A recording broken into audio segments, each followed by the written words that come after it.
I want to show you one of my favorite ways to mix the color gray. And this was taught to me by Michael Tyzack, who I'll tell you about in a few minutes, as an alternative for using, for instance, black and white. I'll start with titanium white for its opacity, and then mix in a bit of phthalo green, and then quinacridone magenta. And because you're using a red and a green, you can adjust the proportions of each according to what it is you're using the gray to tone down.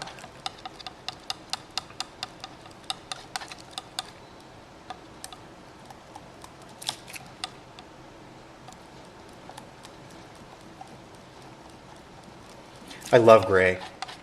I live in a big city, so I think I understand a little something about gray. I also remember a part in The Great Gatsby that says, occasionally a line of gray cars crawls by. There, and then today I'm going to be using some cadmium red. And we'll look at the two as they're mixed together.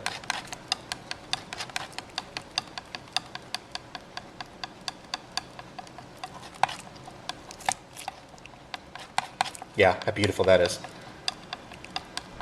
It's kind of like Iron Chef.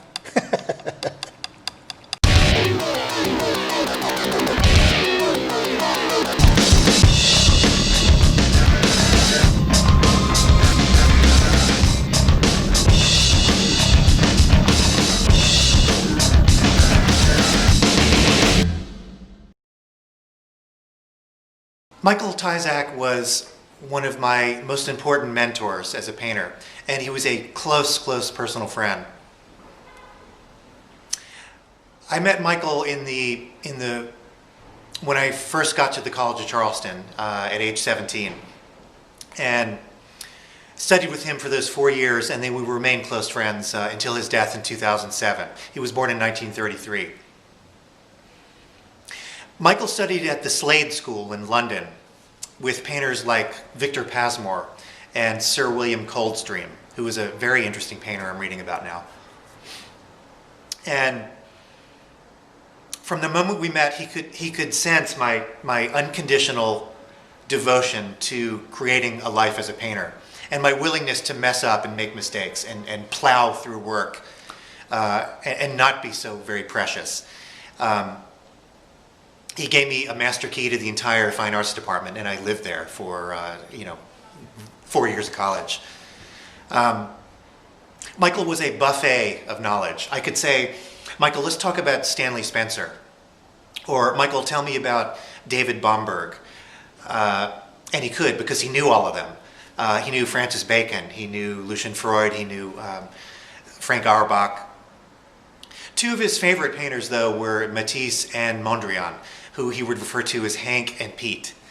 And we would spend hours mixing colors and listening to jazz and laughing and just giddy with mirth at that this was our life, that this is what we did. We got to wake up every morning and come to a studio and mix color and put it on a surface and try to create truth and vitality and mystery.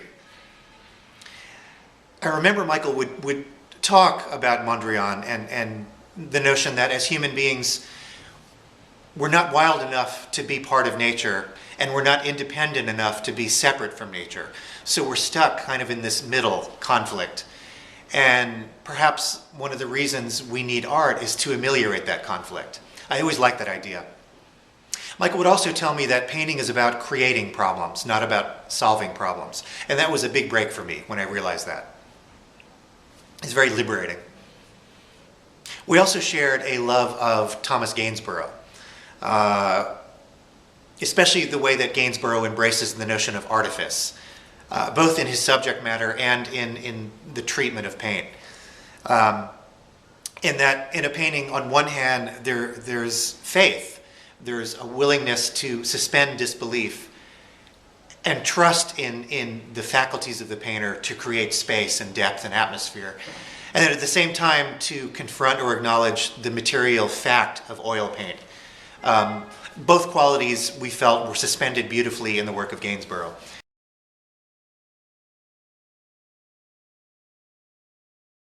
Since about 1994, I've been making periodic trips up to Toronto and into the landscape just north and east of the city, mainly for my study of the late Canadian pianist Glenn Gould, who died in 1982 and who was my hero.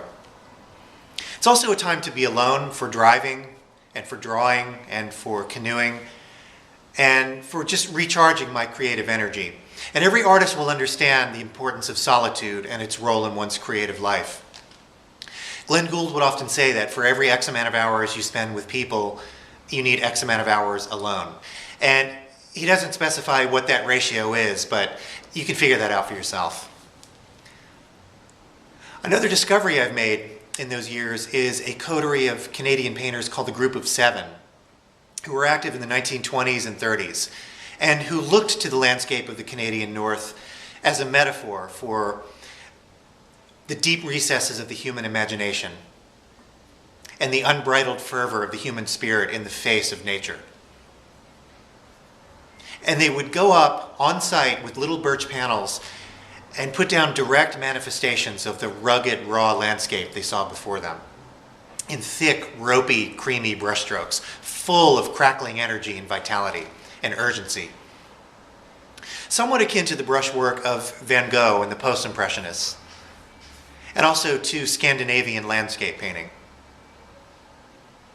One of the figures who was important to the Group of Seven was a man named Thomson, who died in 1917, just a few years shy of fame and 3 years shy of the formation of the group, so he was technically not a Group of Seven painter. And go in the inner tube and check out his painting called The West Wind, and you'll see what I mean. It's one of his masterpieces, and it's one of my favorite paintings of the 20th century. It's a fabulous painting. Thomson died at the age of 39 in a bizarre boating accident, which is still enshrouded in mystery. And to this day, you can go see his tombstone at the edge of Canoe Lake, accessible only by canoe. And I've been there. And it reads, Thomson, artist, woodsman, and guide. I mean, how much more badass can you get than that? This painting is called Cottonwood 3, and I'm doing something a bit different in the space here.